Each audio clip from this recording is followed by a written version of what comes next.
Good morning, ladies and gentlemen. Welcome.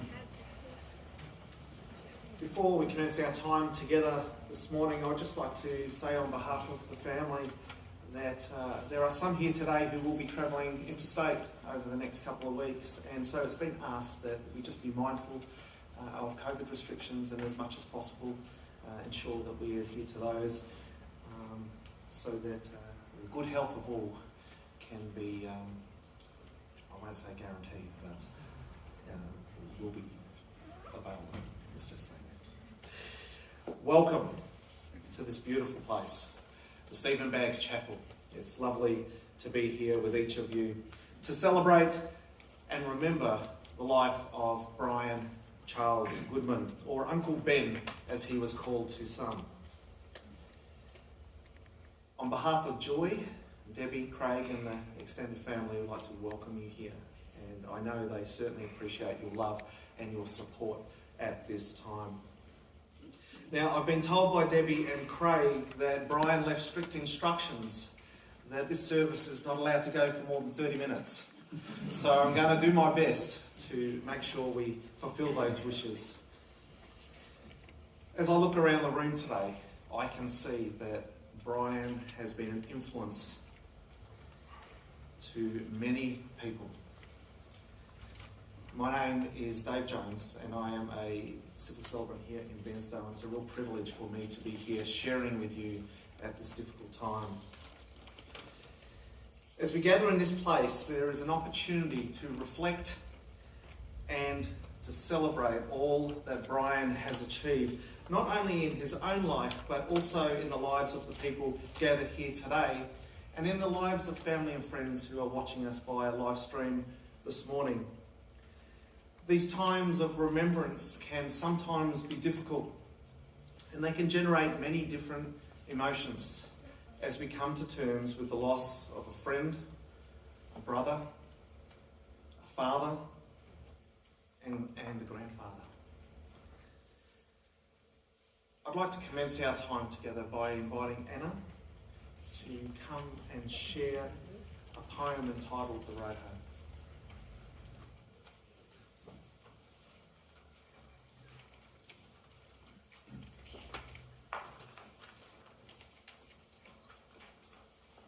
The road home. When I come to the end of the road and the sun has set for me, I want no rights in a gloom-filled room. Why cry for a soul set free? Miss me a little, but not too long, and not with your head bowed low. Remember the love that we once shared. Miss me, but let me go.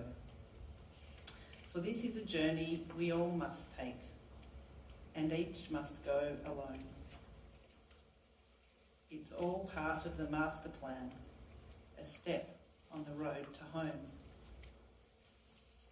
When you are lonely and sick of heart, go to the friends we know and bury your sorrows in doing good deeds. Miss me, but let me go.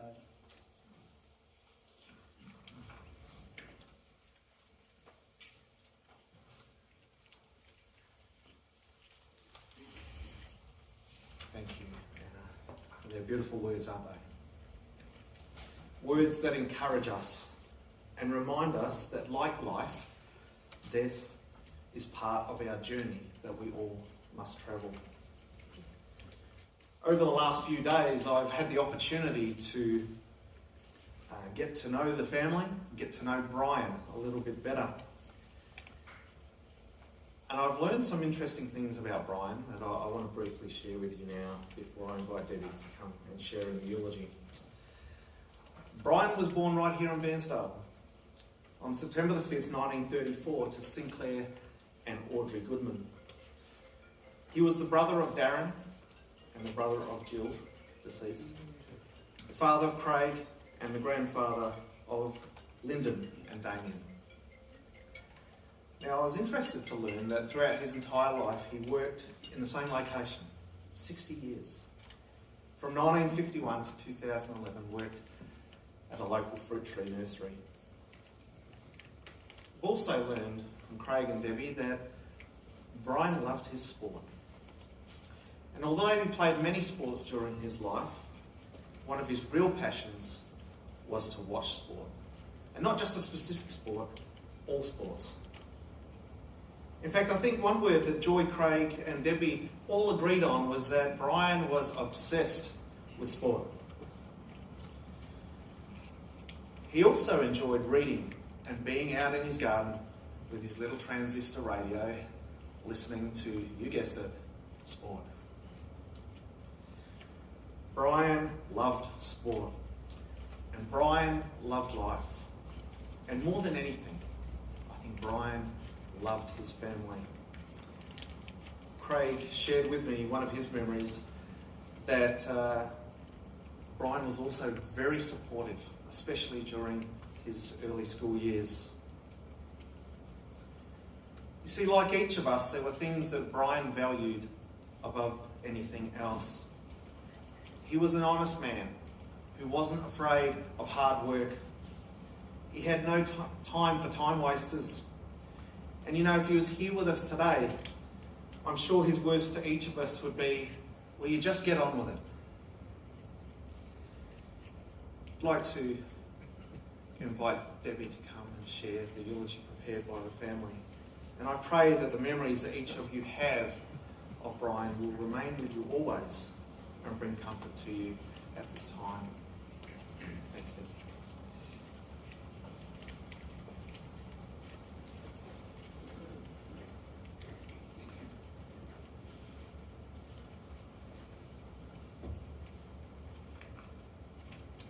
We are reading out multiple contributions which we have collected for Brian's eulogy.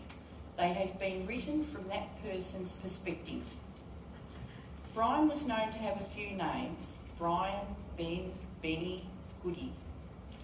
Brian was born on September the 5th, 1934, and lived at 307 Main Street, Bairnsdale. 4 years later, Jill was born, and 8 years after that, Darren arrived to complete the family. Brian received his primary education at Bairnsdale State School number 754 till 1945. This involved only a short walk from the Goodman house. For the next 2 years, he attended Bairnsdale High School, followed by 3 years at Wesley College as a boarder. Brian used to correspond weekly with Mum and Dad with his extremely neat handwriting. Mum kept a number of these letters and they make interesting reading.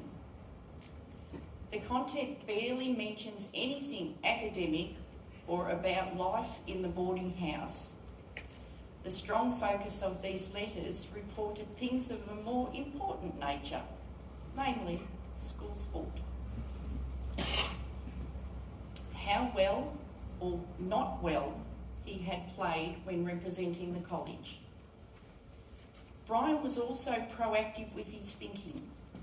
He would spend some time during his school holidays writing out lines to songs from the school songbook, so that when he was punished at school, he had them all ready to go, so as not to miss out on any activity that he had on.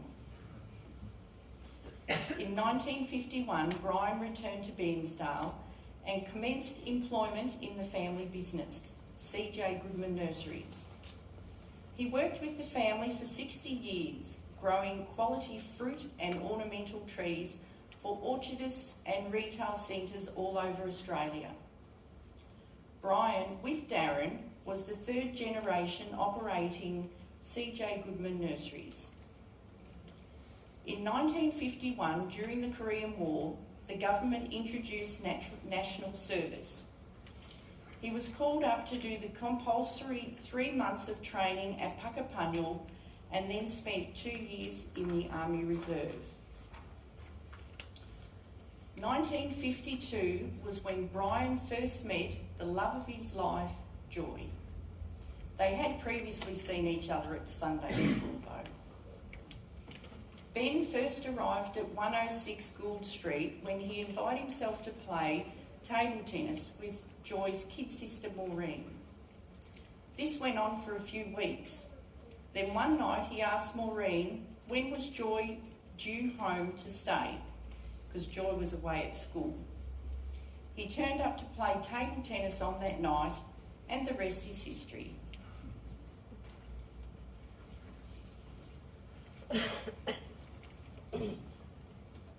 Brian's interest in sport did not diminish when he returned to Bairnsdale after leaving school.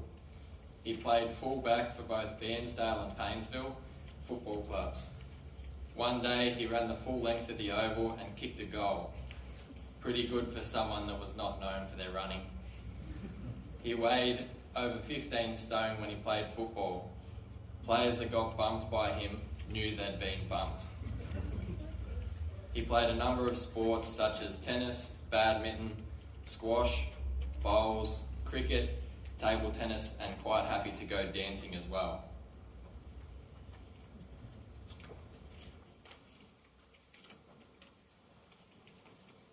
At the Lowe household, Joy's family, our mum cooked extensively and always fed a lot of people both socially and people just passing through. This suited Ben as he became known for being able to consume vast amounts of food, particularly dessert and cakes. The Lowe family liked to challenge Ben at billiards, as this was the only sporting activity they could beat him in. Brian and Joy married on September 21st, 1957. Fortunately, Joy also loved similar sports, so they were able to play together for many years. Joy commented that she would have played football too, but was not allowed in those days. He enjoyed many years of trading insults with Ray Hack on the bowling green. Their only child, Craig, was born in 1962. Dad was always available to me in every way. Being an only child, Dad spent many hours doing things with me, playing tennis, table tennis, billiards and kicking the football. We sat on the couch every night watching TV and talking. He would involve me with playing little pranks on Mum. As a youngster, I enjoyed going to work with Dad on weekends on the back of his motorbike. At a very young age, he taught me how to drive tractors. Dad had motorbikes my entire life at home and taught me to ride. He was a tennis coach on Saturday mornings. During this time, I learned how to play. As a young teenager, I was allowed to work in the school holidays at the nursery on the payroll. Dad insisted that while doing so, I had to work alongside the rest of the team doing what they were doing. Dad taught me a strong work ethic, instilling in me, you should always be at work early and be last to leave. Never be doing nothing and go the extra mile completing your task to a satisfactory standard. Dad was far better at English and reading than I was. So in the later years of secondary school, he read all my novels for me. We would both then watch the film together. Dad would then, with a little input from me, write my book reviews. I passed it every time. Mum and Dad supported all my endeavours, such as going to tertiary education in Melbourne. Dad helped me again when I was 24 years old to purchase a business and was there again 26 years later supporting me when it burnt down. If I ever asked for something and he replied no, then that was the final answer. Dad was pleased when I married Debbie and always enjoyed his 2 grandchildren, Lyndon and Damien. Dad worked hard all his life supporting his family in every way. Dad was calm and kind to me always, and I will miss him very much. Uncle Brian was always fun and mischievous. We knew that we would be laughing a lot when he was around. We used to go to the nursery every school holidays to eat lunch with Dad in the paddock. Uncle Brian got up to his usual mischief there, which included throwing tea bags over his shoulder to get hooked in a tree, giving us his classic wink so we knew he was doing it for our benefit. As Uncle Brian got older and less mobile, he continued to look on life with humour and entertained us with dry wit. Even visiting him in the aged care facility this year, he made us smile with his observations about life there.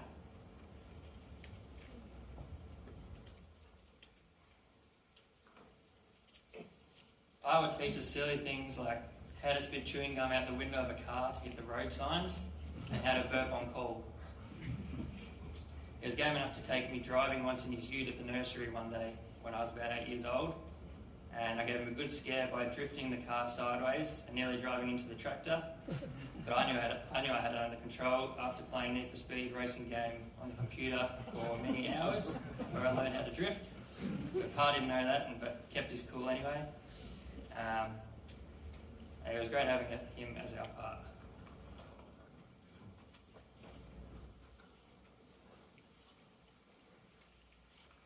When we were little, he would slip us $2 every time we would see him. Pa used to take us to the corner shop to get Dixie cups as a treat. We'd hit tennis balls out the front driveway, and when we went out for dinner, he would gather all the crumbs on the table from his mess, and as he's talking to us, wipe them onto the floor. When we'd say goodbye to him, he would always give us goodbye in true style. Always giving us cheek.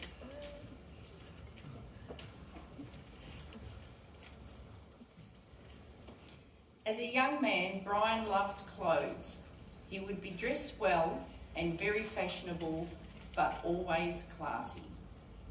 Brian and Joy had 64 years of marriage and loved each other to the very end. Brian was one of the nicest natured people you could hope to meet. He will be missed.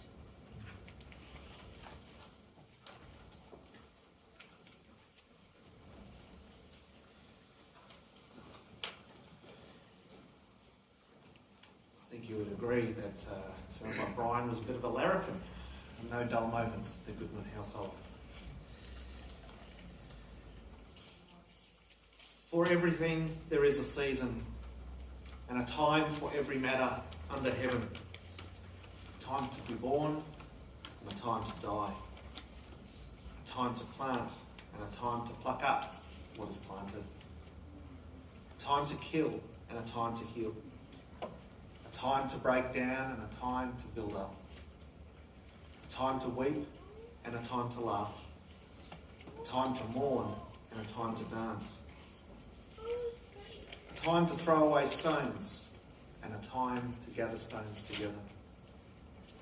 A time to embrace, and a time to refrain from embracing. A time to seek, and a time to lose. A time to keep, and a time to throw away. A time to tear, and a time to sow. A time to keep silence, and a time to speak. A time to love, and a time to hate. A time for war, and a time for peace. In an instant, in one short sentence, the author of these words has expressed how fragile life is. The writer also expresses these thoughts. There is a time to be born and a time to die. It may be then that the most important question that we can ask ourselves is, what time is it? We know that we are creatures of time by the way that we set our clocks, the way that we set our watches so that we will know what hour it is. We have schedules and appointments, dates on a calendar. We know larger amounts of time by measuring months, years. We also know the seasons of spring, summer, autumn, and winter. But perhaps time should be measured in more than hours and days and years. We've already mentioned some dates here this morning, haven't we? Including the date that Brian was born. And so we know that he lived 87 years. These dates allow us to have a measurement of time. But life is more than a measurement of years and accomplishments. Perhaps our lives should be measured by the relationships that we have with other people. Brian certainly valued the relationships that he had with others, even teaching us to spit chewing gum onto street signs. They're important moments, and they bring a connection in our relationship with another individual. And it's because of these relationships that each one of us are gathered in this place today. Each person here this morning, and those watching via live stream, have all had a unique and special relationship with Brian. Some of us here, and some of the friends that are here too, each one of us have come to this place for the same reason.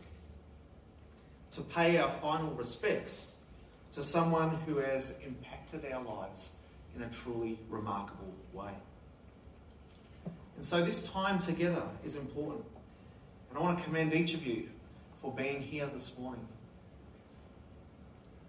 The writer has said, there is a time and a season for every event under heaven. There is a time to weep and a time to mourn. Today is a day of mourning. It is also a time of reflection and celebration. As human beings, we have this wonderful capacity to remember. Memories of the good times, the funny times, the experiences, and yes, even the bad times too. But memories are important, for it is in remembering that you will celebrate and remember Brian's life and carry him with you always. I wonder if you would please join me as we share together in the Lord's Prayer. You will find it in your order of service. Our Father, who art in heaven, hallowed be thy name. Thy kingdom come, thy will be done, on earth as it is in heaven. Give us this day our daily bread, and forgive us our trespasses, as we forgive those who trespass against us. And lead us not into temptation, but deliver us from evil.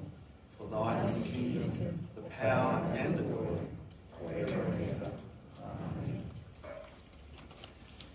I'd like to draw your attention to the screen as we watch a photo tribute that has been prepared by the family. And over the next few moments, I invite you to take a moment to reflect on Brian's life and all that he has meant to you.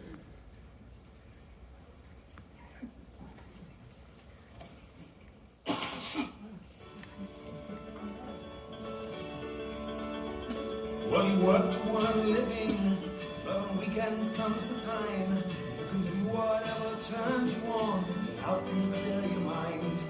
Me, I like football, there's a lot of things around. When you line them up together, the footy wins hands down.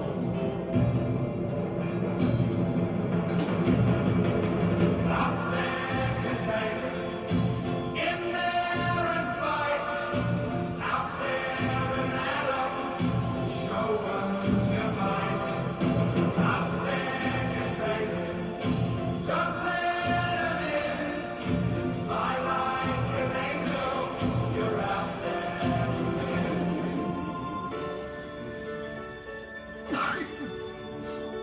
Now there's a lot more things to football than really meets the eye. There are days when you could give it up, there are days when you could fly. You either love or hate it, depending on the score. When the team run out or they kick a goal, how's the mighty roar? Out there, Cassandra, in there and fight. Out there and Adam, show them your might. Out there, Cassandra, don't let them in.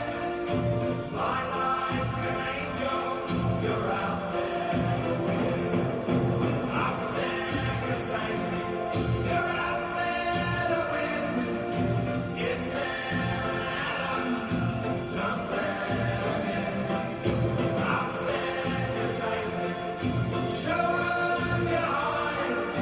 Fight like the devil, the crowd's on your side.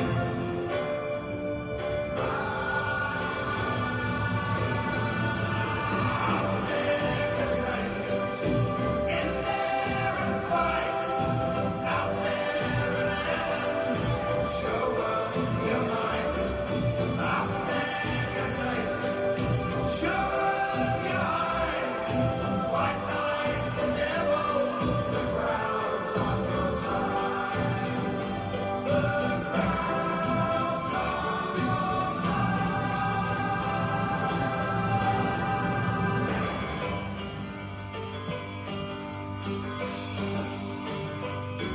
Well, you put a lot in and you worked real hard. There were days when you tried, there were days when you started trying to please the crowd, like the unforgiving. There are easier ways to make a living, but we've come a long way since the start of things. When we've seen the joy that hard work brings, you've made us cry, you made us smile. You hit the front, now it's all worthwhile. 'Cause there's one day in September we want to remember. There isn't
couldn't have thought of a better photo to finish on with the iconic Brian's farewell.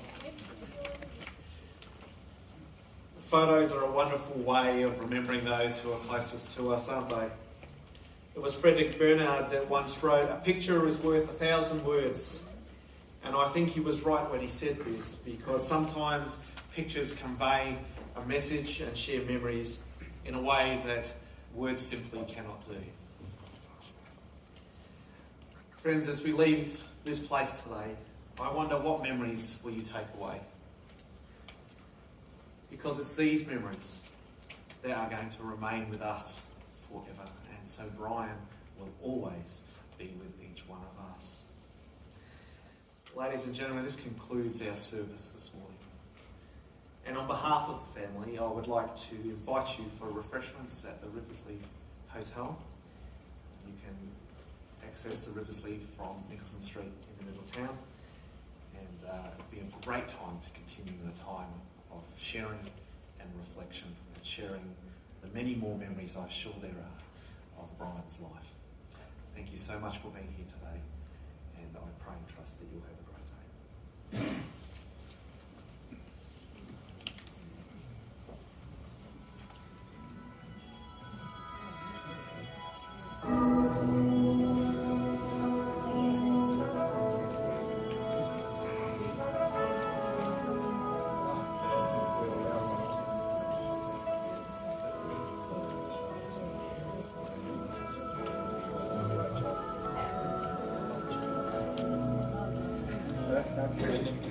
There comes a time when we eat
Yeah.